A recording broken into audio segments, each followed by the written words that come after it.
Difficile d'imaginer le football sans numéro sur les maillots des joueurs. Difficile même d'imaginer tout autre sport collectif sans ce grand chiffre dans le dos.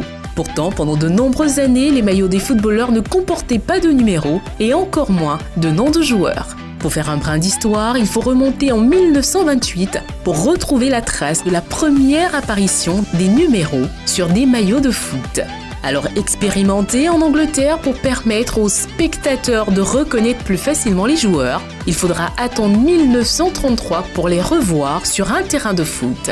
Présents sur les maillots à l'occasion de la finale de la FA Cup entre Everton et Manchester City, les deux équipes sont alors divisées en deux puisque les Toffees arborent les maillots de 1 à 11 et les Citizens de 11 à 22. Adoptés à l'été 1939 par la fédération anglaise, les numéros vont désormais de 1 à 11 pour les deux équipes et sont distribués selon le poste et selon un système devenu référent.